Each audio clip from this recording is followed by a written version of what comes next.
Hi guys, welcome to my channel tech pro के हाज़िर हूँ एक नए सेशन के साथ। आज का सेशन एनसिबल सीरीज़ का हमारा सेशन 15 है, जिसमें हम डिस्कस करेंगे about files modules. Red Hat Ansible engine includes a large collection of modules known as module library. Red Hat Ansible engine आपको एक large collection of modules provide करता है, जिन्हें हम मॉड्यूल लाइब्रेरी कहते हैं। मॉड्यूल होते क्या हैं? Basically, modules are small program written in Python to perform any action. आप जो भी ऑटोमेशन टास्क परफॉर्म करना चाह रहे हैं, उसके लिए एनसिबल इंजन में मॉड्यूल बने होते हैं। लाइक आपने फाइल्स क्रिएट करनी है, यूज़र क्रिएट करने हैं, आपने फाइल्स की मैनेजमेंट करनी है, आपने पैकेज इंस्टॉलेशन करनी है, जो भी आपके डेली रूटीन के टास्क होंगे जिनको आप थ्रू एनसिबल इंजन ऑटोमेट करना चाहते हैं, उसके लिए मॉड्यूल्स प्रोवाइड किए जाते हैं। To simplify organisation and documentation, modules are group by function. तो हर एक मॉड्यूल उनकी ऑर्गेनाइजेशन एंड डॉक्यूमेंटेशन को सिंप्लीफाई करने के लिए मॉड्यूल्स को उनके फंक्शन के लिहाज से ग्रुप किया जाता है। सो आज के सेशन में हम डिस्कस करेंगे फाइल्स मॉड्यूल्स। सिमिलरली फाइल्स की मैनेजमेंट के लिए, डायरेक्टरीज की मैनेजमेंट के लिए आपके पास फाइल्स मॉड्यूल का एक ग्रुप होता है या लाइब्रेरी होती है, जिसमें डिफरेंट मॉड्यूल्स होते हैं जिनका आप यूज़ कर सकते हैं फाइल्स की क्रिएशन के लिए। फाइल्स कॉपी करनी है, आपने एडिट करनी है, removing files, managing permissions, managing assigning context, synchronising directories. तो डिफरेंट टास्क हो सकते हैं। इन सारे टास्क को परफॉर्म करने के लिए आपके पास एक फाइल्स मॉड्यूल लाइब्रेरी होती है, जिनका यूज़ करते हुए आप डिफरेंट टास्क परफॉर्म कर सकते हैं। This modules automates common Linux file management task across the manage host. In modules का यूज़ करते हुए आप मैनेज होस्ट पे जो लिनक्स के फाइल मैनेजमेंट टास्क हैं, जैसे हमने डिस्कस किए, फाइल्स क्रिएट करना, रिमूव करना, कॉपी करना, सिंक्रोनाइज करना, असाइनिंग कॉन्टेक्स्ट चेंज करना, ये सारे फाइल मैनेजमेंट के रिलेटेड टास्क हैं। तो ऐसे टास्क अगर आपने परफॉर्म करने हो अक्रॉस मैनेज होस्ट, तो उसके लिए फाइल्स मॉड्यूल्स का यूज़ किया जाता है। डिफरेंट फाइल्स मॉड्यूल्स हैं, जिसमें block in line, block in file. Block in file का मतलब ये इंसर्ट, अपडेट और remove a block of multiple text with customisable markers. Block in line का यूज़ करते हुए आप इंसर्ट कर सकते हैं, अपडेट कर सकते हैं और रिमूव कर सकते हैं block of multi lines. Copy module similar, हम इससे पहले के सेशन में भी यूज़ करते रहे। आपने कंट्रोल नोड से मैनेज होस्ट पे कोई फाइल्स कॉपी करनी है, क्रिएट करनी है, या फिर आपने उनके एससी लिनक्स जो कंटेक्स्ट है उसको सेट करना है, तो उसके लिए कॉपी मॉड्यूल का यूज़ कर सकते हैं। Fetch module reverse of copy, अगर आपने मैनेज होस्ट से फाइल्स अपने लोकल सिस्टम पे लेके आनी है, मीन्स आपने कंट्रोल नोड पे लेके आनी है, तो उस केस में फेच मॉड्यूल का यूज़ किया जाता है।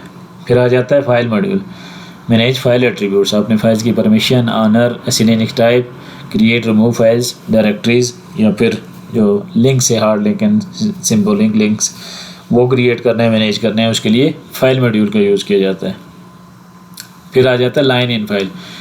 लाइन इन फाइल मॉड्यूल क्या करता है? इंश्योर स्पेसिफिक लाइन एग्जिस्ट और replace it using regex regular expressions. किसी फाइल में अगर आपने कोई स्पेसिफिक लाइन मेक श्योर करना है वो एग्जिस्ट करती है, या वहाँ पे आपने लाइन ऐड करनी है, या किसी एग्जिस्टिंग लाइन को आपने रिप्लेस करना है यूजिंग रेगुलर एक्सप्रेशन, तो उसके लिए लाइन इन फाइल मॉड्यूल का यूज़ किया जाता है। उसके बाद आ जाता है stat module. Stat similar to Linux stat command. आपने फाइल्स का मेटा डेटा अगर देखना हो, उसके स्टैट्स चेक करने हो, तो उसके लिए स्टैट मॉड्यूल का यूज़ किया जाता है। उसके बाद आ जाता है सिंक्रोनाइज मॉड्यूल। सिंक्रोनाइज मॉड्यूल क्या करता है? Wrapper of rsync to sync files directories efficiently. आपने जो डायरेक्टरीज को, जैसे आर सिंक कमांड आपकी काम करती है, सेम फंक्शनैलिटी आपको प्रोवाइड करता है सिंक्रोनाइज मॉड्यूल। सो डिस्कस करते हैं वन बाय वन। प्रैक्टिकली हम अपने लैब इन्वायरमेंट में देखते हैं कि कैसे हम इन मॉड्यूल्स का यूज़ कर सकते हैं। पहली एग्जांपल है कि आप एक फ़ाइल क्रिएट करें, touch a file and set permissions. उसके लिए हम यूज़ करेंगे फाइल मॉड्यूल का। तो चलते हैं हम अपनी प्लेबुक की तरफ। file.yml के नाम से मैं एक फ़ाइल बना लेता हूँ। इंसर्ट करेंगे name of the play, file module, after that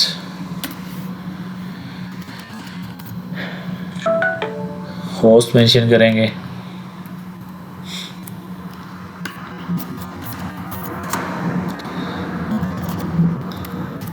tasks. After that, name of the task, create a file and permissions. Module हम यूज़ करेंगे फाइल। अब आ जाते हैं इसके आर्गूमेंट। फाइल आपने अगर क्रिएट करनी है तो उसका पाथ बनाएंगे कि कौन सी लोकेशन पे आपने फ़ाइल क्रिएट करनी है, उसका ऑनर कौन होगा, उसका जो ग्रुप ऑनर है वो कौन होगा, मोड क्या होगा, उसकी जो परमिशंस हैं वो कौन सी होंगी, एंड स्टेट मीन्स जहाँ पे आप डिफरेंट आर्गूमेंट्स यूज़ कर सकते हैं, डायरेक्टिव यूज़ कर सकते हैं। टच का यूज़ करेंगे हम to create a empty file. So path में मैं मेंशन कर देता हूँ टेम्प। उसके बाद आ जाता है हमारे पास owner, root, group, root, mode, 777 कर देते हैं, एंड स्टेट।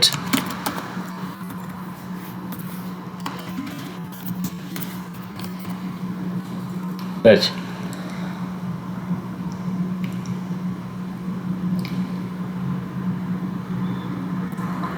हम यहाँ पे हम टेम्प चूँकि डायरेक्टरी है और इसी के अंदर फाइल बना लेते हैं हम।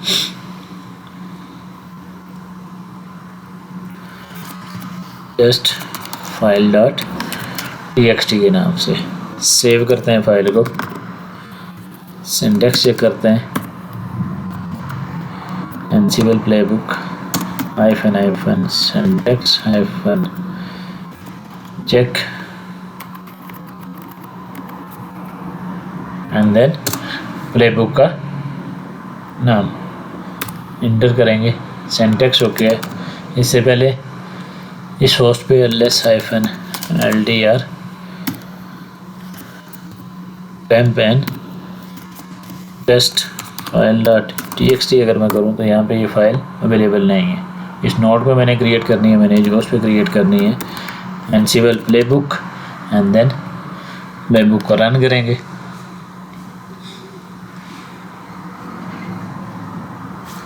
सबसे पहले प्ले का नाम आ जाता है, फाइल मॉड्यूल हमारे प्ले का नाम है। आफ्टर दैट सेटअप मॉड्यूल के थ्रू जो फैक्ट्स गैदरिंग का टास्क ऑटोमेटिक जो एक टास्क है वो रन होता है। आफ्टर दैट आपका जो प्ले बुक में टास्क है वो रन होते हैं। हमारे पास चेंज्ड आया है, कलर कोड भी इसका डिफरेंट है और यहाँ पे इसकी आउटपुट में देखें चेंज। तो हमारे मॉड्यूल ने वहाँ पे हमारे मैनेज होस्ट पे कोई चेंजिंग की है तो उसका ये रिज़ल्ट है हमारे पास। अगर मैं इसको ls-ldr करूँ तो ये मेरे पास फाइल अभी क्रिएट हो गई है, जिसमें टाइम अगर हम देखें यहाँ पे तो 19:32। सो टाइम डेट CTL अगर करूँ तो मेरे पास 2:33 इस वक्त इस मैनेज होस्ट पे टाइम सेट हो रखा है। अब अगर मैं इसका SELinux कंटेक्स्ट चेक करूँ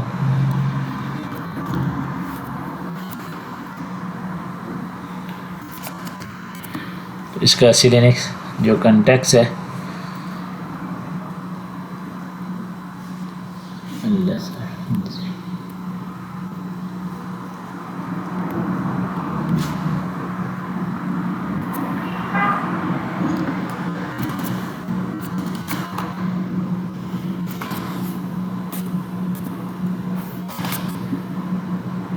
हाँ यहाँ पे getenforce SELinux utils install नहीं है, दैट्स वाई इसका शो नहीं कर रहा। हम इस प्ले बुक को एडिट करते हैं और CentOS वाली जो नोड है उस पर रन करते हैं।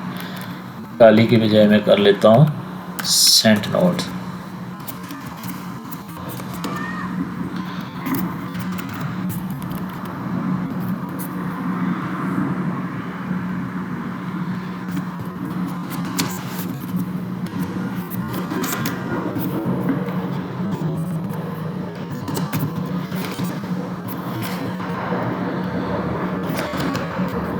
फाइल हमारी क्रिएट हो चुकी है। ls-g अगर हम करें, जी SELinux कंटेक्स्ट चेक करने के लिए होता है temp test file.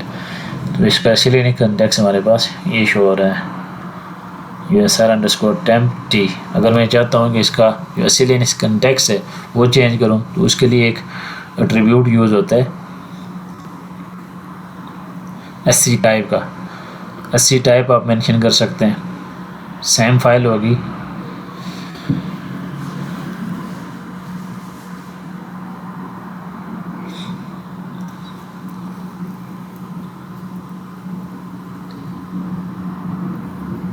File module का यूज़ करते हैं हम, तो इसका एससी लिनक्स कंटेक्स है वो चेंज करेंगे, और एससी लिनक्स कंटेक्स हम रखेंगे सामा अंडरस्कोर शेयर अंडरस्कोर टी।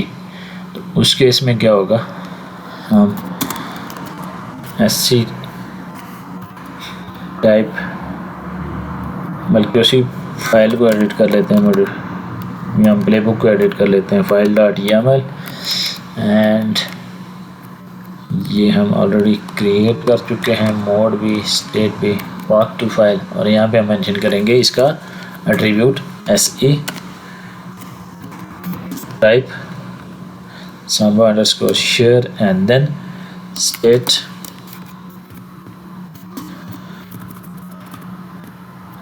फिलहाल हम प्रेजेंट का यूज़ नहीं करते।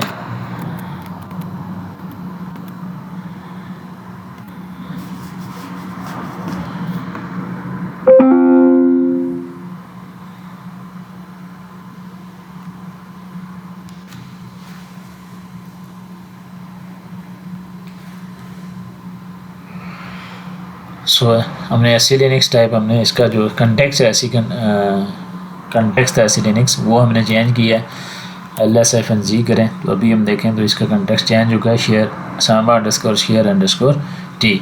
बट ये क्या करता है, यहाँ पे प्रॉब्लम क्या आ जाती है कि मॉड्यूल बिहेव लाइक chcon।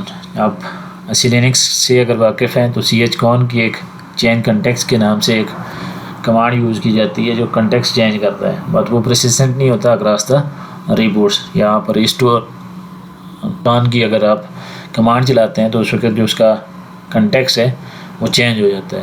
अभी अगर मैं इसको restore turn and then location of the file mention करूँ,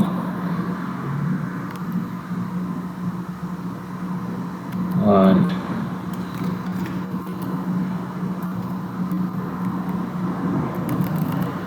-r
एक्चुअली वो कह रहा है कि इसका डिफ़ॉल्ट कंटेक्स्ट कोई नहीं है, दैट्स वाई इसकी रीज़न यहाँ पे ये आ रही है।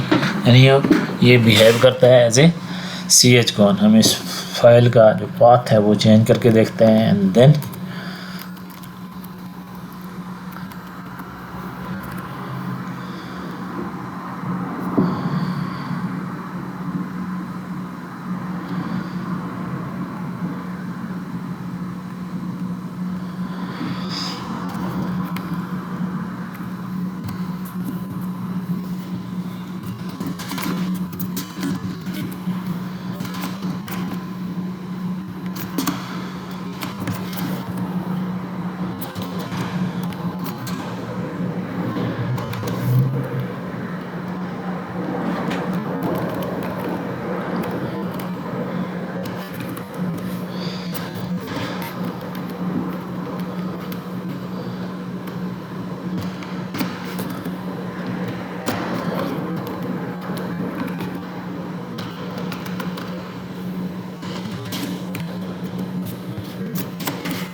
अभी हम इसका सिलेनिक्स कंटेक्स्ट अगर चेक करें तो ये है हमारे पास सामा अंडरस्कोर शेयर अंडरस्कोर जी। अगर मैं इसको रिस्टोर रन करूँ इस फाइल को, so what will it show, test फाइल.txt, और यहाँ पे मैं फिर से अगर जी की कमांड चलाऊँ तो ये देखेंगे हमारे पास वापस से अपने जो ओरिजिनल इसका कंटेक्स्ट था, जो डिफ़ॉल्ट कंटेक्स्ट था, उस पर चला गया है। जबकि लास्ट आउटपुट जैसे ही हमने इसका कंटेक्स्ट चेंज किया था एससी टाइप से प्लेबुक के थ्रू, तो यहाँ पे ये हो गया था सांबा शेयर अंडरस्कोर टी। हमने प्लेबुक में भी ये मेंशन किया था, ये देखें एससी टाइप। बट ये बिहेव करता है कि इसके सी एच कॉन के, सी एच कॉन में जब होता है आप टेम्परेरी कंटेक्स्ट चेंज करते हैं, उसके बाद अगर आप सिस्टम रिबूट करें या फिर रिस्टोर कॉन की अगर कमांड चलाएं तो जो कंटेक्स्ट होता है वो डिफ़ॉल्ट पे चला जाता है, जो भी उस डायरेक्टरी या उस लोकेशन पे जो डिफ़ॉल्ट कंटेक्स्ट होता है। तो ये था कि हमने इसको सांबा अंडरस्कोर शेयर किया एंड आफ्टर दैट हमने उसका जो कंटेक्स्ट था वो चेंज किया रिस्टोर कॉन से, और ये डिफ़ॉल्ट पे चला गया। इस चीज़ को अवॉइड करने के लिए यहाँ पे मेंशन किया जाता है, एक एट्रीब्यूट डायरेक्टरी यूज़ किया जाता है, स्टेट प्रेजेंट। स्केप करें, WQ करें एंड प्लेबुक को रन करें।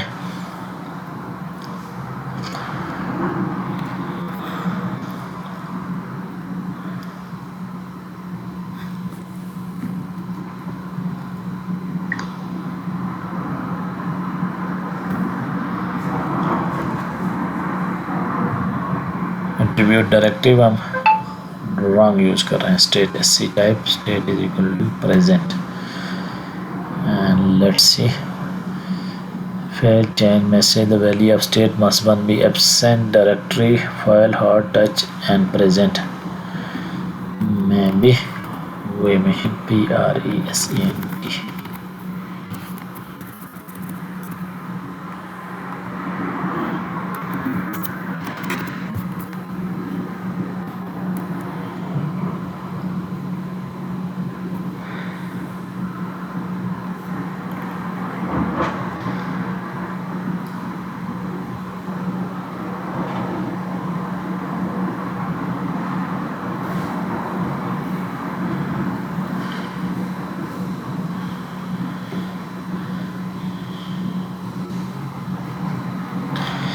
इसमें यूज़ होगा हमारे पास दूसरा एक मॉड्यूल, ये फाइल की जगह SEF कंटेक्स्ट, SC मैनेज, जैसे हम कमांड यूज़ करते हैं ना SC manage F context, same SC manage की कंटेक्स्ट चेंज करने के लिए, परमानेंटली कंटेक्स्ट चेंज करने के लिए इस कमांड का यूज़ किया जाता है, मॉड्यूल का यूज़ किया जाता है। इसको अगर रन करें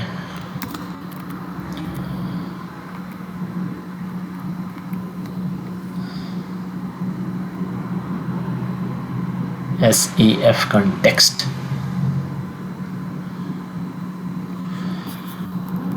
SEF context and then target not path, आपने किसको टारगेट करना है उसका यूज़ किया जाता है।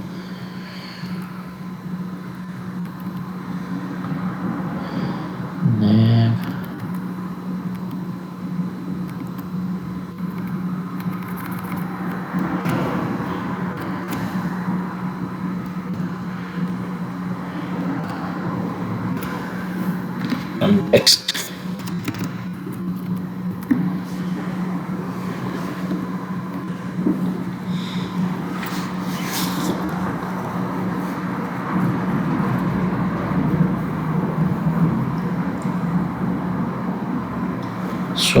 अभी अगर हम इसका कंटेक्स्ट चेक करें तो उस केस में ये होगा हमारे पास डिफ़ॉल्ट, और इस पे हमने कमांड अब रन करनी है रिस्टोर कॉन की and then now it's permanently change samba underscore share. ये था कि अगर आप फाइल मॉड्यूल के थ्रू ऐसी कंटेक्स्ट चेंज करते हैं तो वो टेम्परेरी होते हैं, लाइक chcon जैसे कमांड वर्क करती है वैसे कमांड वो वर्क करते हैं, और जब भी आप रिबूट करेंगे या उस पर रिस्टोर कॉन की कमांड चलाएंगे तो वो अपने डिफ़ॉल्ट कंटेक्स्ट पे चला जाएगा। तो उस चीज़ को अवॉइड करने के लिए किसका यूज़ किया जाता है, SEF कंटेक्स्ट मॉड्यूल का यूज़ किया जाता है। टारगेट मेंशन करेंगे एंड टाइप को चेंज करेंगे।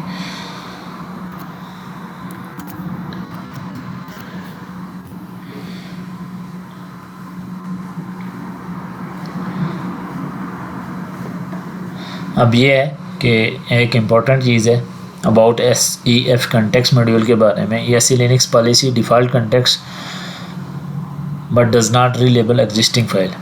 हम अगर यहाँ पे आउटपुट देखें यहाँ पे, तो यहाँ पे मैंने जब इसको चेक किया -z करके यहाँ पे इस फाइल को, तो वो वहाँ पे क्या शो कर रहा था, डिफ़ॉल्ट कंटेक्स्ट ही शो कर रहा था।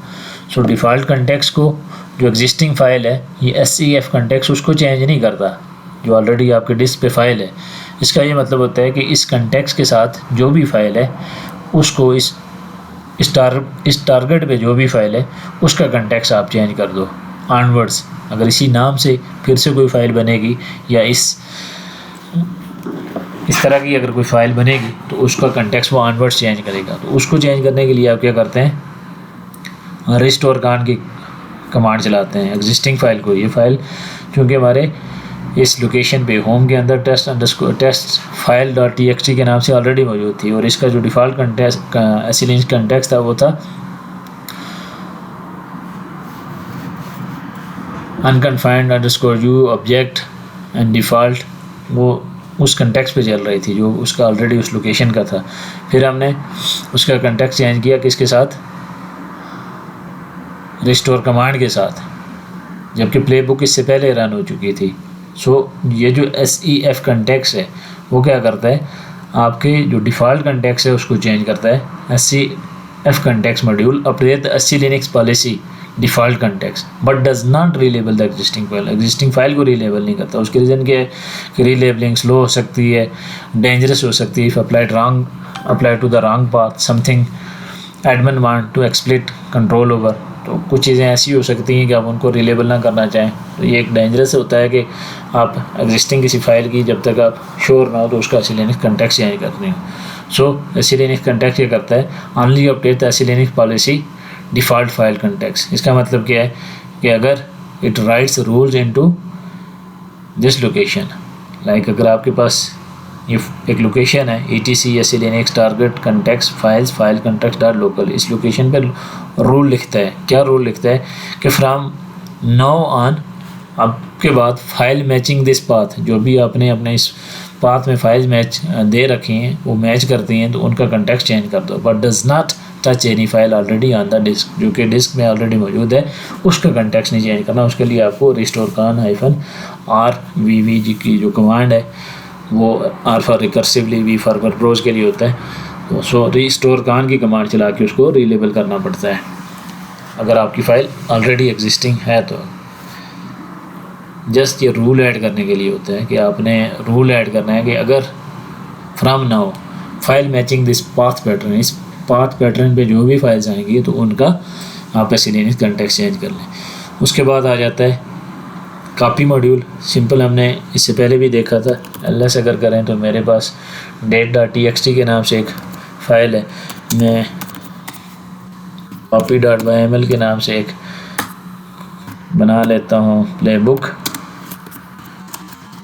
Name copy module host sent nodes के नाम से आ गया, क्लास का आ गया, क्लास का नेम मेंशन करेंगे, कॉपी फाइल, कॉपी में आपने देना होता है सोर्स, कॉपी कहाँ से कर रहे हैं, सोर्स मेरे पास date.txt करंट लोकेशन में है तो कंप्लीट पाथ की ज़रूरत नहीं है, सेम लोकेशन पे है जहाँ पे मेरी प्लेबुक है। डेस्टिनेशन में मेंशन कर देते हैं आप, सपोज मेरे पास टेम्प जो डायरेक्टरी है उसका मेंशन कर देते हैं। तो ये क्या करता है, आपके लोकल सिस्टम से फाइल को कॉपी करेगा आपके मैनेज होस्ट पे।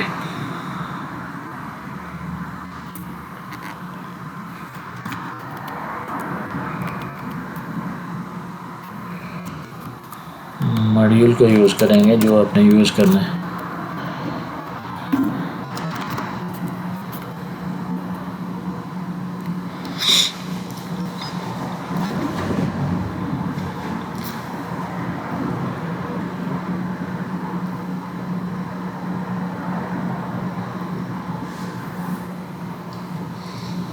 सो फाइल हमारी टेम्प लोकेशन पे कॉपी हो चुकी है। ls-ltr करें टेम्प और इसमें date.txt करें तो ये 9:51 अभी के टाइम पे ये कॉपी हो चुकी है। टाइम एंड डेट ctl करें तो अभी 9:52:03 सेकेंड्स हुए हैं। सेम टाइम पे ये फाइल कॉपी हुई है।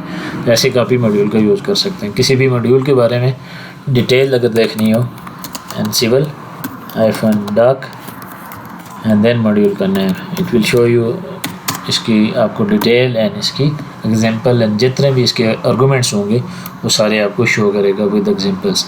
तो आप यहाँ से भी देख सकते हैं डिफरेंट एट्रीब्यूट का कि कौन कौन से यूज़ आपकी रिक्वायरमेंट के हिसाब से हो सकते हैं, या जो भी आपकी रिक्वायरमेंट है आप यहाँ से एग्जांपल ले सकते हैं। आप इस कॉपी मॉड्यूल का यूज़ करते हुए सोर्स फाइल, डेस्टिनेशन, उसका ऑनर मेंशन कर सकते हैं, ग्रुप मेंशन कर सकते हैं, मोड, परमिशन मेंशन कर सकते हैं। जैसे हम फाइल मॉड्यूल का यूज़ करते हैं तो उसके लिए भी हम परमिशन के लिए यूज़ कर सकते हैं, और इसको भी कॉपी मॉड्यूल को भी आप मेंशन कर सकते हैं। एंड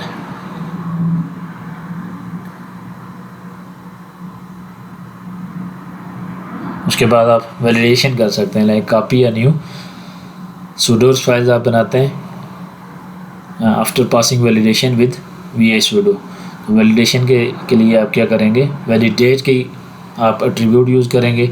लाइक सोर्स था माइंड सुडोज के नाम से एक फ़ाइल आपने बनाई, इस लोकेशन पे थी। डेस्टिनेशन आपके मैनेज होस्ट पे etc सुडोज थी, और इस पे कॉपी जब किया तो ये इसको वैलिडेट करेंगे usr sbin vi sudo, ये कमांड है।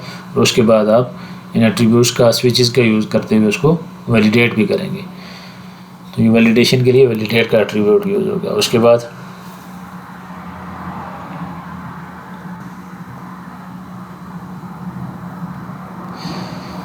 कॉपी या sudo's files on the remote machine for editing के लिए करना चाह रहे हैं तो इसमें source destination remote underscore source के नाम से जो डायरेक्टरी है इसको यस करेंगे, एंड देन वैलिडेशन उसकी ऐसे आप कर सकते हैं। तो ये डिफरेंट एट्रीब्यूट्स हैं, आप अपनी रिक्वायरमेंट के हिसाब से देख भी सकते हैं और इनको लैब में परफॉर्म कर सकते हैं। उसके बाद आ जाता है फेच मॉड्यूल आपका मैनेज होस्ट से लोकली अगर आपने कोई फाइल कॉपी करनी है तो उसके लिए यूज़ होता है। सो मैं mkdir अगर करूँ यहाँ पे ऑलरेडी मेरे पास बनी होंगी cd फाइल्स, ls अगर करूँ तो मेरे पास यहाँ पे एक कीज़ के नाम से एक फ़ाइल बन रखी है, डायरेक्टरी बन रखी है। cd कीज़ करता हूँ, ls करूँ तो ये मेरे पास ansible_pub के नाम से एक फ़ाइल बन यहाँ पे डायरेक्टरी क्रिएट है। इसको मैं rm-rf करता हूँ एंड यहाँ पे हम एक नई फ़ाइल जो कि मेरे मैनेज होस्ट पे होगी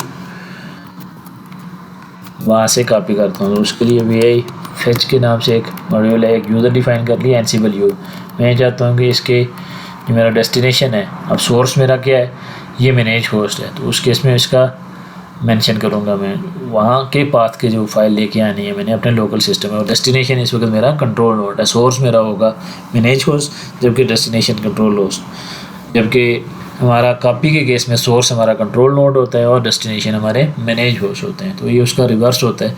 कॉपी के केस में आप कंट्रोल नोड से फाइल्स हैं को कॉपी करते हैं, जबकि फेच के केस में आप मैनेज होस्ट से कंट्रोल नोड पे कॉपी करते हैं।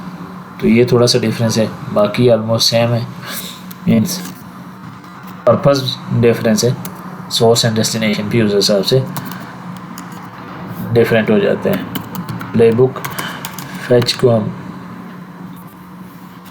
रन करते हैं fetch.yaml और मेरे इस लोकेशन पे फिर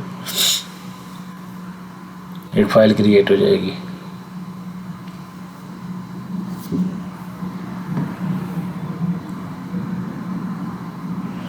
सो ls-ltr करूँ मैं फाइल्स कीज़ एंड ansible_pub। ये देखें ये एक डायरेक्टरी क्रिएट हुई है। इस डायरेक्टरी में मेरे पास जो अथराइज कीज़ थी वो मैंने कॉपी की थी यहाँ पे, तो वो फाइल यहाँ पे कॉपी हो चुकी है। प्लेबुक अगर देखो, प्लेबुक है मेरे पास के सोर्स होम डायरेक्टरी में यूज़र यूज़र हमने वेरिएबल डिफाइन किया, इस वेरिएबल यानी कि एनसीबल यूज़र होम डायरेक्टरी में एनसीबल यूज़र के नाम से एक डायरेक्टरी है, उसकी .ssh जो लोकेशन है वहाँ से अथोराइज कीज़ के नाम से जो फाइल है वो कॉपी करनी है इस लोकेशन पे files keys Ansible U dot pub के नाम से, तो वो फाइल वहाँ पे कॉपी कर देगा, फैच करेगा, सेम नाम से फाइल क्रिएट कर देगा।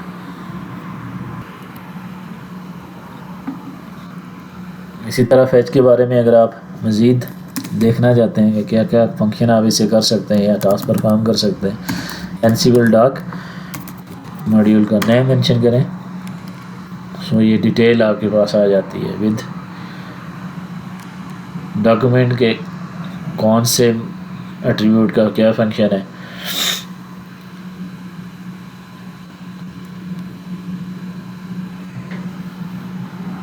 वो आप यहाँ पे देख सकते हैं।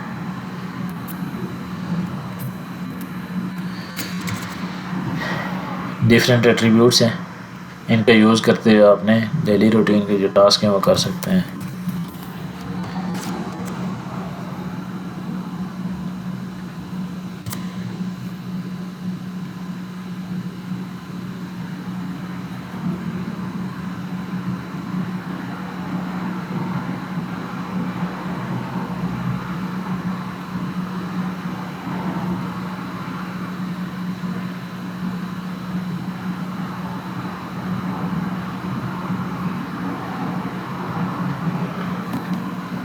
अब कॉपी मॉड्यूल का जो डिफ़ॉल्ट बिहेवियर है वो क्या है, force is equal to yes, force yes means overwrite if contents different. आप कॉपी कर रहे हैं, हमने देखा था कि हमारे जो मॉड्यूल्स हैं वो आइडेंटिडेंट होते हैं। मीन आइडेंटिडेंसी का मतलब ये है कि आपके मैनेज होस्ट पे चेंज होगी तो तब यहाँ पे आपके पास स्टेटस चेंज करेंगे, अदरवाइज़ आपके पास स्टेटस चेंज नहीं होगा।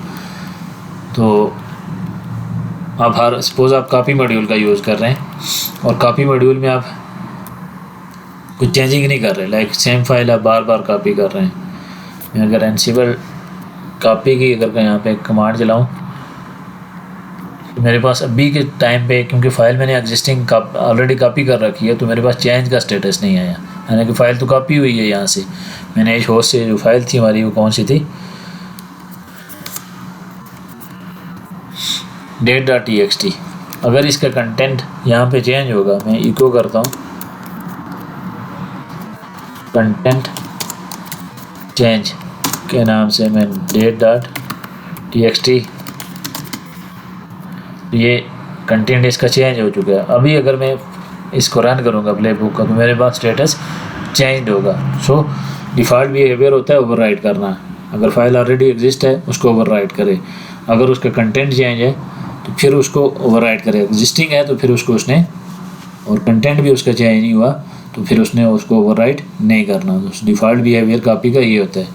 Default behaviour force yes, overwrite if contents different. अगर कंटेंट चेंज हो रहा है, आपने एक दफ़ा फाइल कॉपी की फिर से कॉपी कर रहे हैं, एक्शन तो प्लेबुक आपकी सक्सेसफुल हो रही है लेकिन चेंज स्टेटस नहीं आएगा आपके पास, क्योंकि उसका जो फाइल का कंटेंट था वो चेंज नहीं हुआ। अगर कंटेंट चेंज होता है जैसे अभी हमने किया, तो अब के केस में क्या हुआ, वो स्टेटस हमारे पास चेंज शो कर रहा है, तो ये डिफ़ॉल्ट बिहेवियर होता है इसका। फिर set force no, force no means to copy only file does not exist. अगर फाइल एग्जिस्ट नहीं है, पहले से नहीं है, तो फिर उसको कॉपी करेगा, अगर वहाँ पे मौजूद है तो फिर देखेगा कि उसके कंटेंट में चेंज हुआ है या नहीं हुआ। अगर कंटेंट में चेंज हुई है तो फिर आपको वो ओवरराइट करेगा फाइल, अदरवाइज़ उसको ओवरराइट भी नहीं करेगा। आपकी just play book execution successful होगी, ना कि आपका जो कॉपी का जो टास्क है जो मैनेज होस्ट पे कोई चेंजिंग करनी है वो सक्सेसफुल हो। उसके बाद आ जाता है फैच मॉड्यूल, हम देख चुके हैं। फैच का काम मैनेज होस्ट से फाइल्स को लोकल कंट्रोल नोड पे लेके आना है। उसके बाद आ जाता है फाइल्स में लाइंस को एडिट करना, तो उसके लिए लाइन इन फाइल का मॉड्यूल यूज़ किया जाता है। नॉर्मली इसको सिंगल लाइन आपने अगर ऐड करनी हो तो उसको ऐड करने के लिए यूज़ किया जाता है। तो उसकी हम एग्जांपल देख लेते हैं यहाँ पे।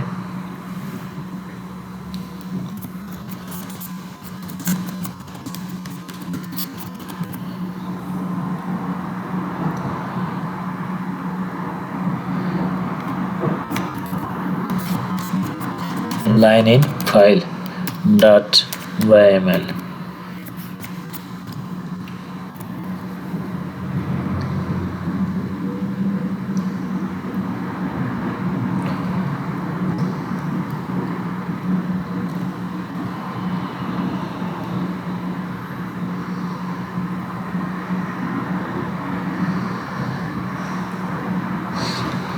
इसमें हम प्ले बुक बिल्ड कर लेते हैं, राइट कर लेते हैं।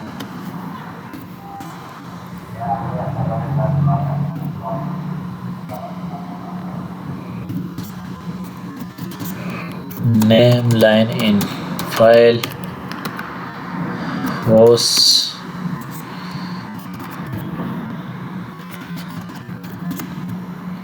tasks name line in file insert line edit etc host line in file path mention करेंगे। पाथ में हमारे पास आ जाते हैं etc होस्ट को ऐड करना है, etc होस्ट लाइन के ऐड करनी है, आप वो मेंशन करेंगे।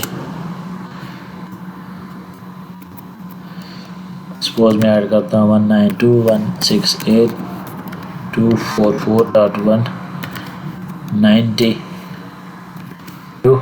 इसमें करता हूँ Saint node.lab.local and state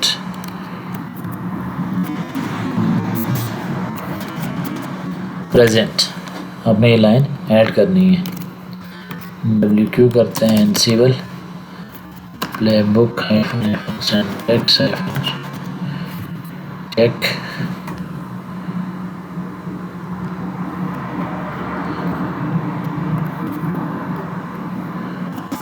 and playbook का name. Okay, Ansible playbook line in file run करते हैं। stat etc होस्ट, अभी हमारे पास वो लाइन नहीं है etc होस्ट के अंदर। एंड फैक्ट्स गैदरिंग के बाद जैसे ही सक्सेसफुल होती है false message unsupported parameter line in file module state stat।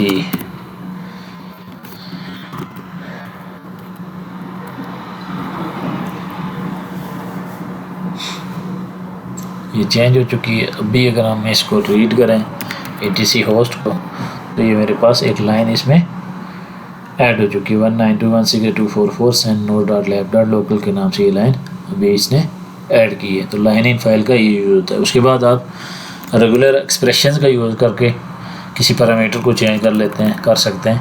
Suppose में अगर get etc assist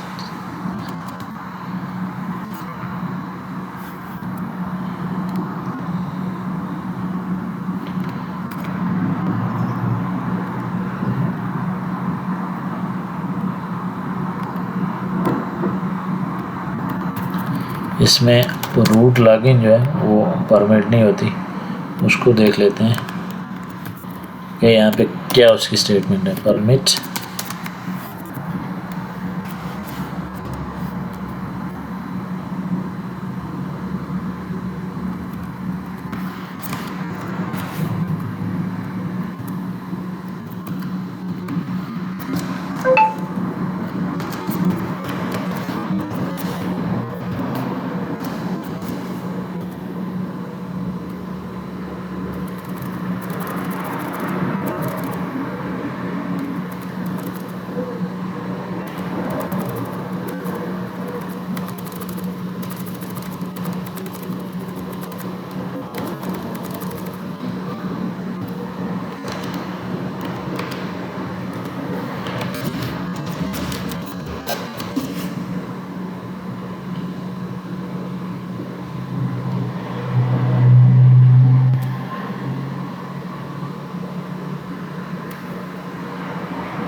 तो अगर आपने रूट लॉगिन SSH में डिसेबल करनी है, किसी लाइन को चेंज करना है मैनेज होस्ट पे, तो उसमें हम क्या कर सकते हैं,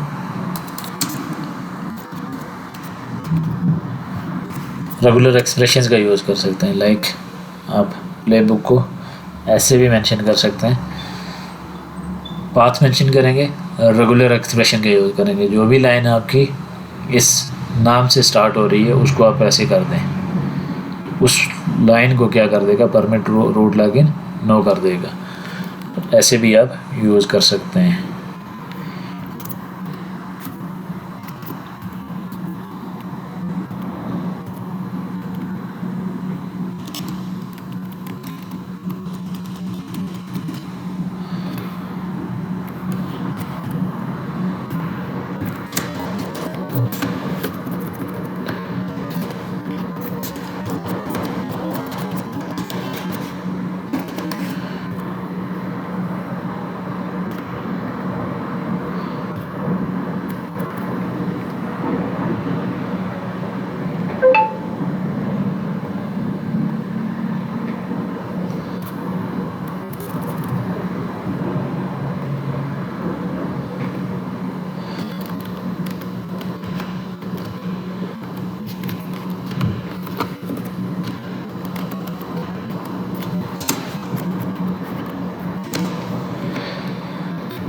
तो कॉन्फ़िगरेशन फाइल में हमने चेंजिंग करनी है, तो उसके लिए आप सिंगल लाइन किसी रेगुलर एक्सप्रेशन के साथ चेंज कर रहे हैं, उसमें क्या करेंगे, लाइन इन फाइल मॉड्यूल का यूज़ करते हुए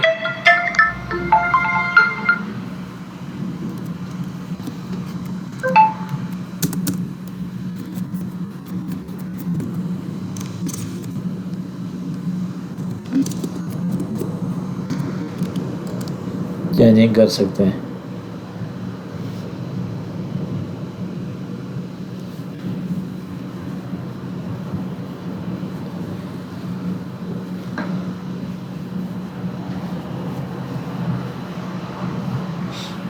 ये चेंज हो चुकी है। स्केप अगर मैं करूँ इसको एंड इस लाइन को अगर हम सर्च करें,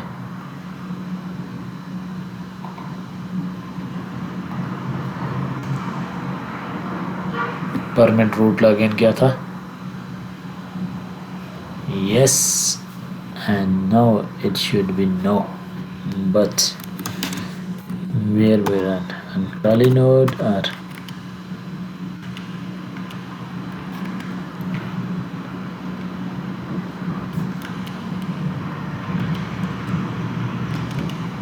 Kali node, Kali line. So vi etc ssd and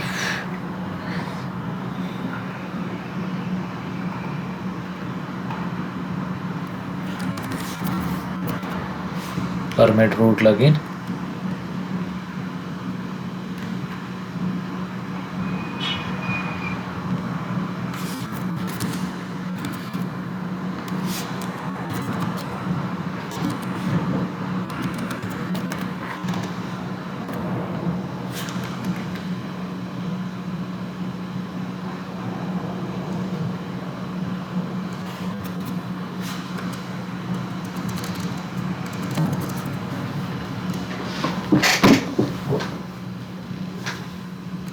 permit root login हमने ऐड कर दिया उसको नो।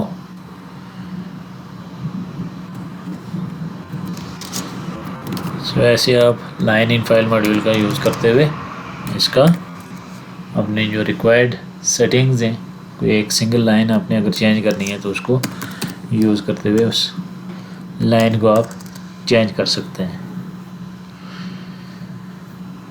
उसके बाद आ जाते हैं हमारे पास,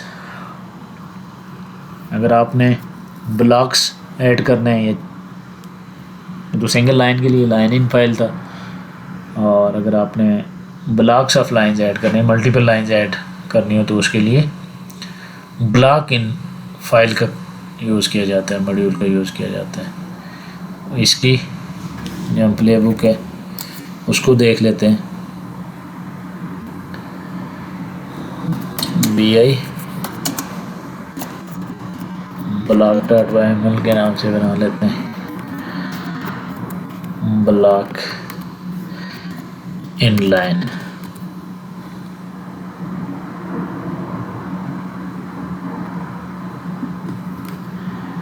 यहाँ पे हम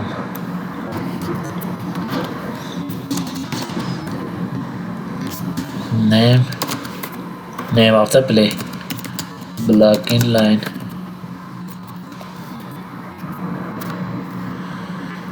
hosts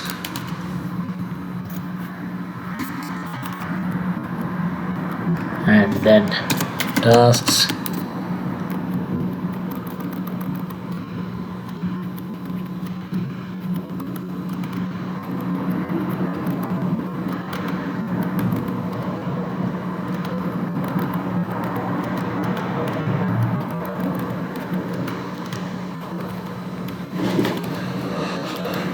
पाथ टू फाइल। इसमें हम कर देते हैं temp data txt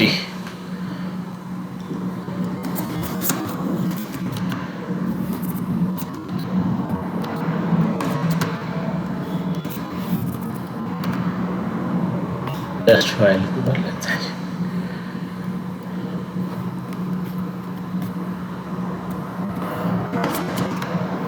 test file dot txt empty file है, इसमें हम ब्लॉक ऐड करेंगे। Test file dot txt save करते हैं, सिंटैक्स चेक करते हैं इसका।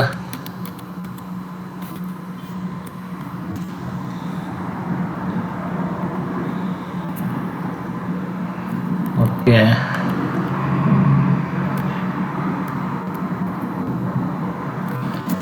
Ansible playbook, name of the play,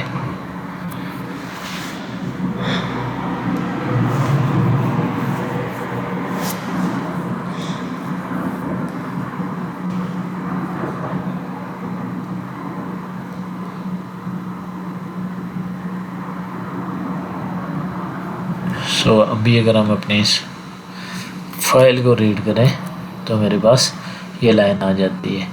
अब इसमें ये दो चीज़ें ऑटोमेटिकली ऐड हो जाती हैं, जस्ट टू मेक श्योर कि आपकी लाइन एंड कहाँ पे हो रही है। और फिर से अगर आपने कोई टेस्ट इसमें कोई चीज़ ऐड करनी है तो ये इसमें डिफरेंस क्रिएट करेगा आइडेंटिटी का, कि लाइन्स कौन कौन सी आपके इस प्ले बुक में ऐड हुई हैं। अगर मैं इस प्ले बुक को मॉडिफाई करूँ और न्यू लाइन्स इसमें ऐड करूँ, यहाँ पे मैं मेंशन कर देता हूँ। जब भी आपने मल्टीपल लाइन्स ऐड करनी होती हैं तो ये सिंबल या फिर इस सिंबल का यूज़ किया जाता है।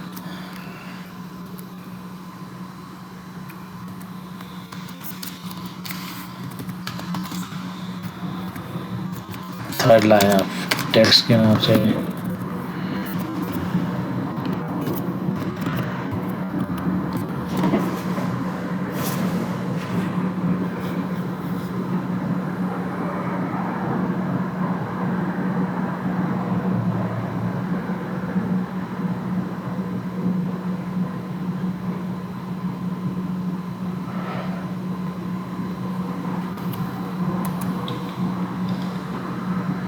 तो ये देखें इसमें थर्ड लाइन ऐड हो चुकी है।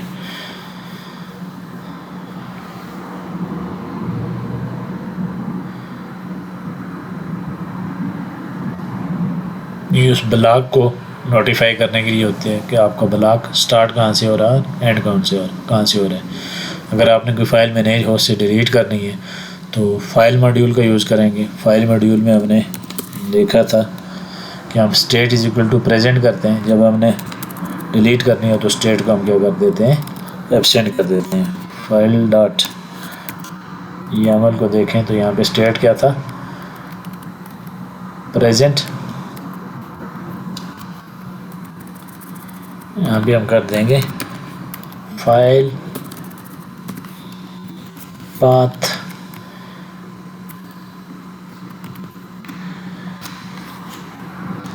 स्टेट करते हैं एब्सेंट। सेव करते हैं, WQ करते हैं। इससे पहले हम यहाँ पे फाइल चेक कर लेते हैं, ls-ltr होम एंड फाइल का पाथ था टेस्ट फाइल .txt फाइल का नेम था। यहाँ पे देखा तो ये फाइल हमारे पास अवेलेबल होगी। अब इसको हमें करना है डिलीट, तो उसके लिए हमने फाइल में यूज़ किया attribute directive state is equal to absent. भी अगर इस प्ले बुक को मैं रन करूँ, Ansible playbook, name of the play book,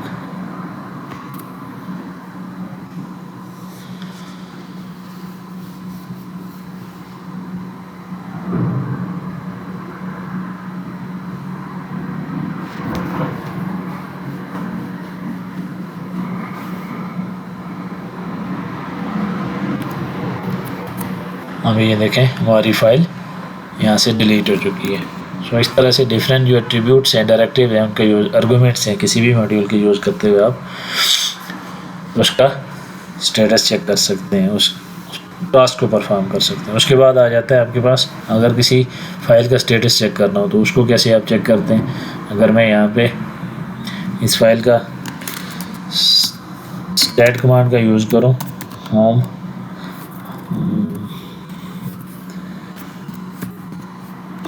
temp test file .txt, तो ये मुझे इसके मेटा डेटा के बारे में बता रहा है, क्रिएट कब हुई है, इसको मॉडिफाई, एक्सेस, चेंज, उसके बाद टाइम, साइज़ एंड एवरीथिंग, उसकी जो फाइल का जो डिटेल है वो बताता है। तो इस सेम यही काम आपने अगर एनसीबल से करना हो तो उस केस में आपके पास स्टेट के नाम से एक मॉड्यूल आता है, उसका आप यूज़ कर सकते हैं। तो उसके मेटा डेटा के बारे में आप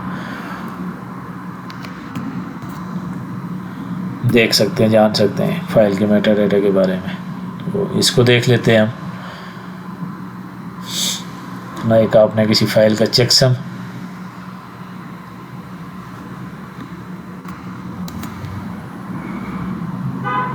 चेक करना है, उसको टेस्ट करना है, तो उसके लिए आप स्टेट का कमांड का मॉड्यूल का यूज़ करें एंड देन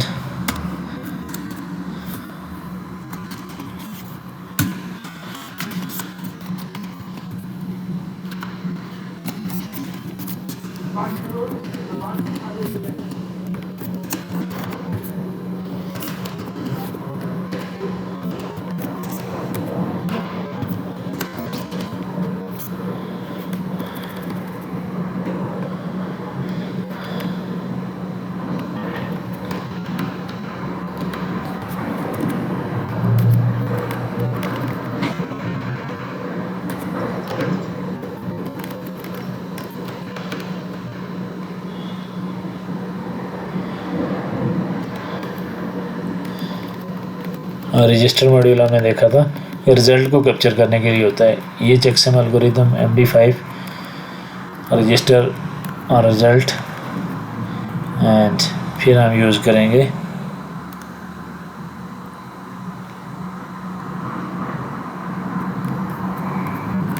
डिबग मॉड्यूल का। डिबग मॉड्यूल में हमने क्या करना है,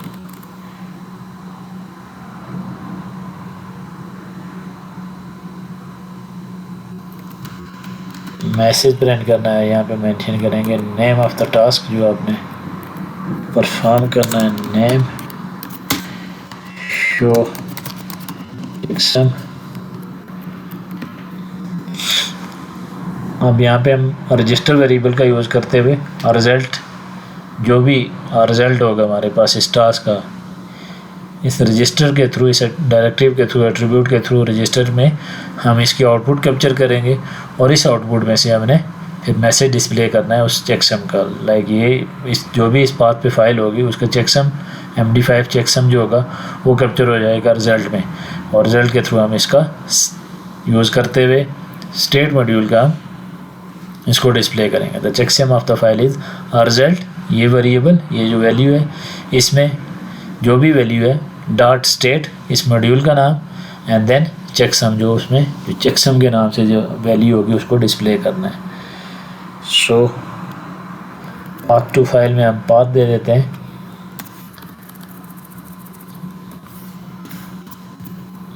temp test file dot txt escape w करते हैं Ansible playbook state.yml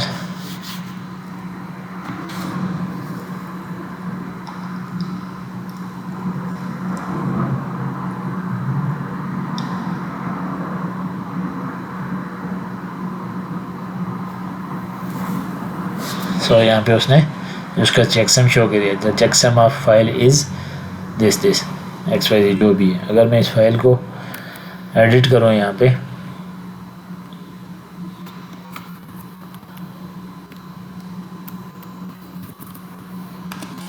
eco edit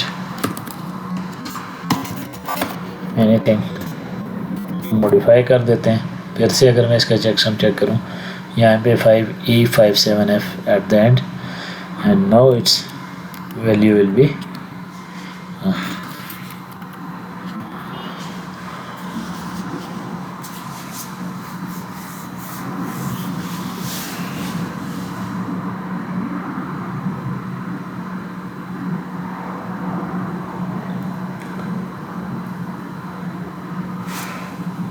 अब देखें अभी हमने फाइल एडिट की है।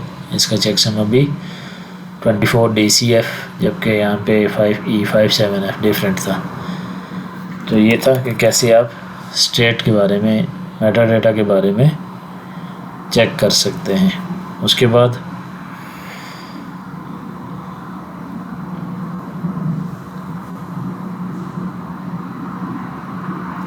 हमारे पास एक सेकंड एग्जांपल है। हमारे पास etc passwd जो फाइल है उसके सारे स्टैट्स को अगर आपने चेक करना है, उसके मेटा डेटा चेक करना है तो उसको देख लेते हैं vi stat.yml। यहाँ से हम अपने जो टास्क है लेटेस्ट उसको ऐड कर लेते हैं।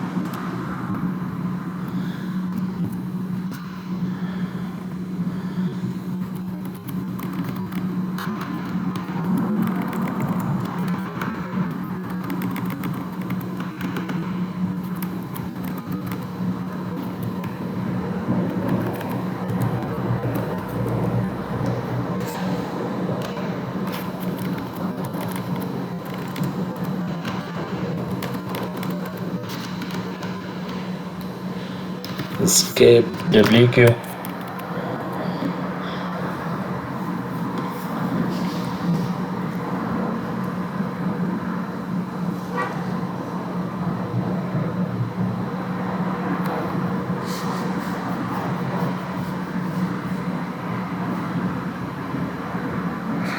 तो ये सारा जितना भी मेटा डेटा है उस फाइल का etc passwd के नाम से जो फाइल है उसका जो भी मेटा डेटा है जेसन फॉर्मेट में आपके पास यहाँ पे शो हो रहा है। तो ऐसे आप स्टेट मॉड्यूल का यूज़ करते हुए डिफरेंट एक्शन परफॉर्म कर सकते हैं, डिफरेंट टास्क परफॉर्म कर सकते हैं ना मैनेज यूज़ पे। उसके बाद आ जाता है सिंक्रोनाइज फाइल्स। आपने फाइल सिंक्रोनाइज है rsync मॉड्यूल का, जैसे हम यूज़ करते हैं सिंक मॉड्यूल का rsync कमांड का सेम फंक्शन प्रोवाइड करता है। ये ना डिफरेंट है जो दूसरे मॉड्यूल्स हैं उससे। इसके लिए आपको क्या करना पड़ता है, rsync का जो पैकेज आपके पास अवेलेबल होना चाहिए। अब डिफरेंट फंक्शन इसके हैं। What the synchronize module does, synchronize module common rsync operation. आपने फाइल्स पुश करनी है कंट्रोल नोड से, उनको करता है। पुल फाइल्स करनी है मैनेज होस्ट पे, मिरर डायरेक्टरीज उनको मिरर करना है। Sync large data sets efficiently using rsync delta algorithm, preserve permission ownership time से डिफरेंट फंक्शन है इसके। Use SSH transport automatically, it's ideal for backups, web content deployment, log collection and large directory replication. So different parameters हैं, source, destination, mode, recursive, delete, compress, rsync, OPTs, add custom rsync options। उसके बाद archive, preserve, permission, ownership and timestamp। different arguments provide करता है different function के लिए। How it works, it does not run on the remote or like other module, दूसरे module की तरह run नहीं होता, बल्कि it runs rsync on the control node using SSH to connect to the managed host। For Windows it does not work unless rsync is installed manually। तो इसके लिए आपके पास managed host पे rsync इंस्टॉल होना चाहिए। कॉमन एग्जांपल्स हैं like आपने एक डायरेक्टरी को पुश करना है managed host पे तो उसके लिए सिंक्रोनाइज मॉड्यूल का यूज़ करेंगे। एंड देन आप उस डायरेक्टरी को पुश कर सकते हैं।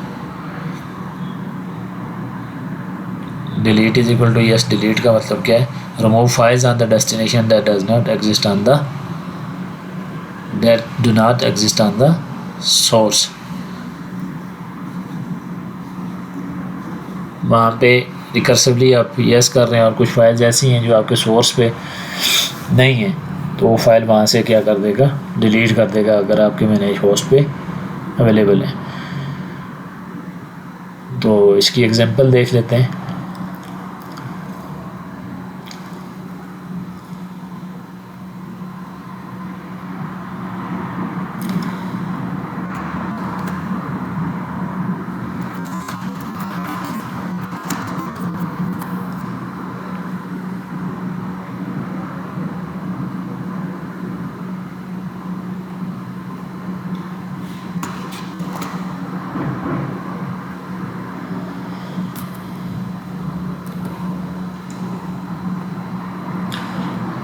प्लेबुक इसकी राइट करते हैं, इसको देखते हैं कि ये कैसे काम करता है। पुल के केस में क्या होगा, name collect logs from remove, आपने लॉग्स कलेक्ट करने हैं, सोर्स वेयर लॉग आप उनको किसी डेस्टिनेशन लाइक लोकल अपने मैनेज होस्ट पे लेके आ रहे हैं, तो उस केस में क्या होगा, आपकी इस लोकेशन पे लॉग्स को जो है ना वो कलेक्ट कर लेगा।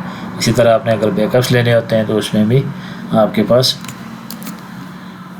बैकअप्स के लिए भी इसका यूज़ कर सकते हैं।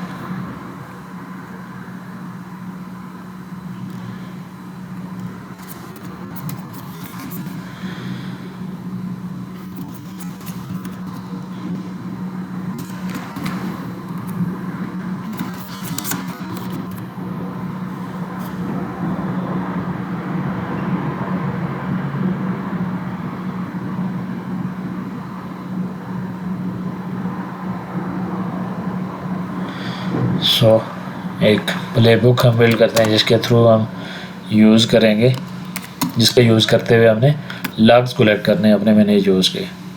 मैं sync.yml के नाम से एक लिखता हूँ, और अब यहाँ पे क्या होगा, कलेक्ट लॉग्स होस्ट हमारे Kali become yes gather facts no कर देते हैं। आफ्टर दैट पहला टास्क हमारा ये है कि इस पाथ पे आपने होस्ट नेम, ये हमारा जो मैजिक वेरिएबल होते हैं, होस्ट इन्वेंट्री नेम, इन्वेंट्री के अंदर जो भी होस्ट का नेम है उस पे आपने क्या करना है, एक डायरेक्टरी क्रिएट करनी है बैकअप लॉग्स के नाम से, और फिर सिंक मॉड्यूल का यूज़ करते हुए इस सोर्स से आपने इस डेस्टिनेशन पे फाइल्स पुल करनी है, लॉग फाइल्स को, और साथ ही उनको क्या करेगा, कंप्रेस कर देगा। पहला टास्क है कि आपके लोकल होस्ट पे डेलीगेट टू का मतलब है लोकल होस्ट पे आपने ये कमांड चलानी है।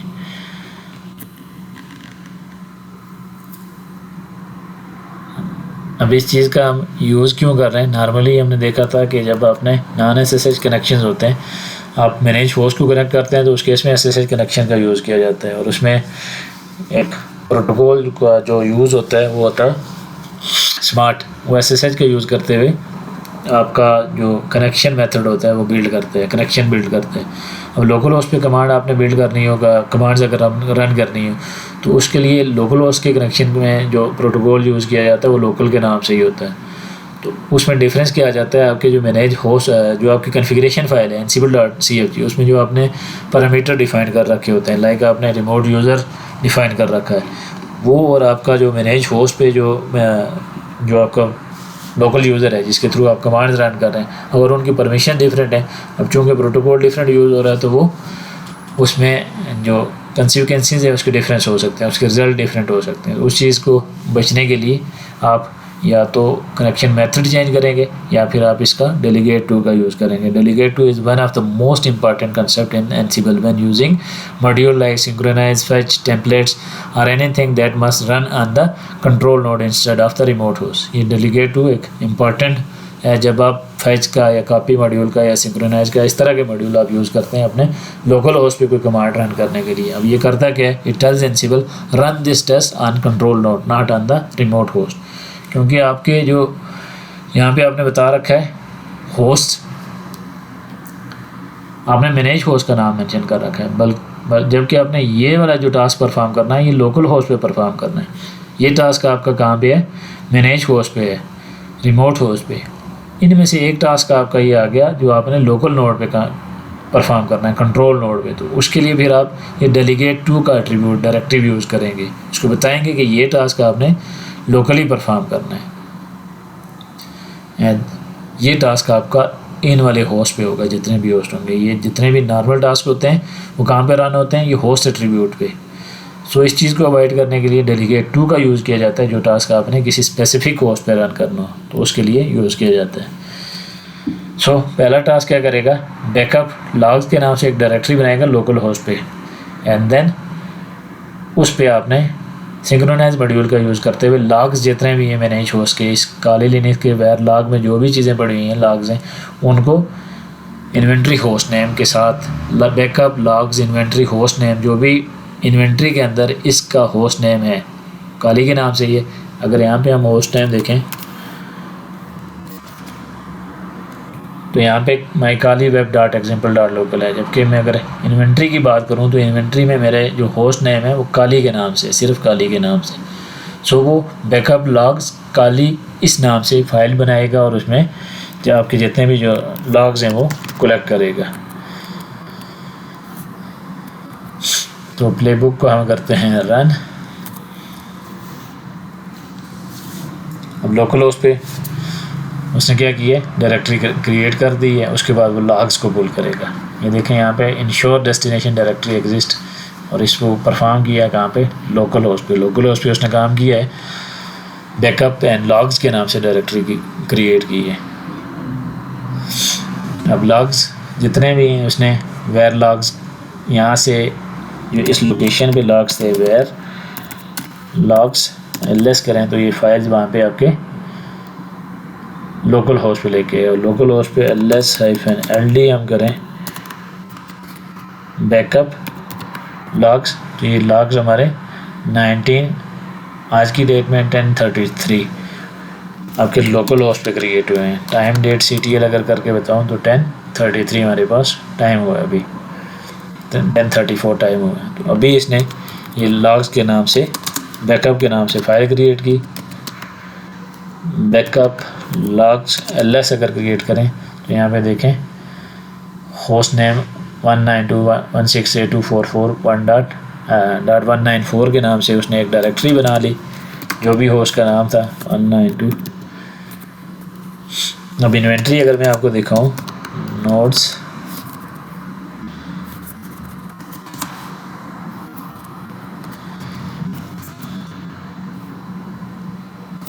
होस्ट, अब इसका काली ग्रुप का नाम है, जबकि होस्ट का नाम IP के नाम से ही था, IP ही मेंशन की थी, इसलिए उसने इसी के नाम से यहाँ पे फाइल बनाई है। कहाँ पे फाइल बनाई है, CD log backup logs ls करें तो उसी के नाम से फाइल बन गई है। अगर मैं इस प्लेबुक को ऐड करके किसी दूसरे होस्ट को मेंशन करूँगा तो यहाँ पे उसके लॉग्स यहाँ पे मेंशन करेगा, उसकी IP है उसका नाम मेंशन करेगा। ls करूँ तो ये जितने भी उसके लॉग्स थे वो ये यहाँ पे लोकली मेरे पास आ चुके हैं। तो ये थ्रू सिंक्रोनाइज जो मॉड्यूल है उसका यूज़ करते हुए हमने ये टास्क परफॉर्म किए हैं।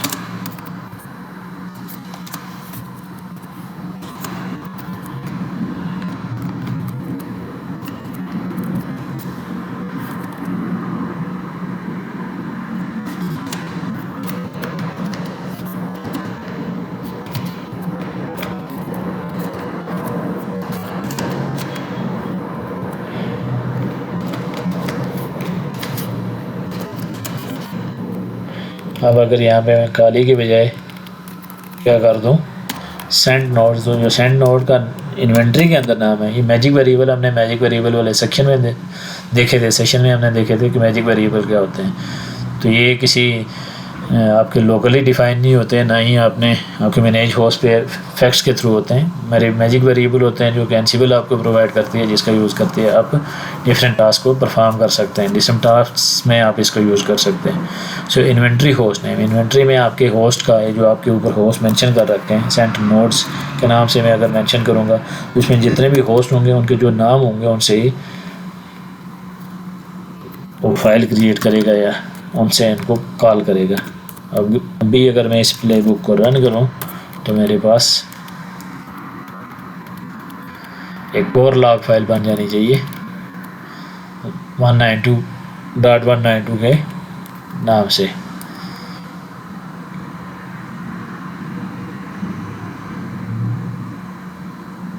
सो cd log backup logs less करें तो ये देखें 192 एक फाइल हमारे पास बन चुकी है, डायरेक्टरी बन चुकी है। एंड इन दैट डायरेक्टरी आपके पास ये सारे लॉग्स आ चुके हैं।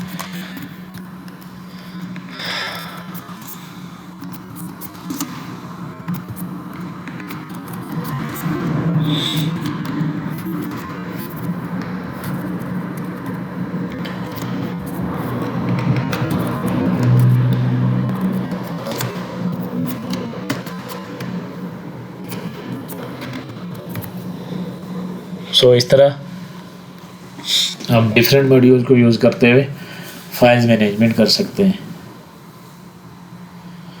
अब एक तो ये नॉर्मल मॉड्यूल से किस वजह से डिफरेंट है, सिंक्रोनाइज मॉड्यूल जो हमारे पास है, उसके लिए जो rsync है वो इंस्टॉल होना चाहिए आपके मैनेज हो एंड कंट्रोल नोड्स दोनों पे। एंड विंडोज़ के केस में अगर आप परफॉर्म कर रहे हैं उस केस में भी आपके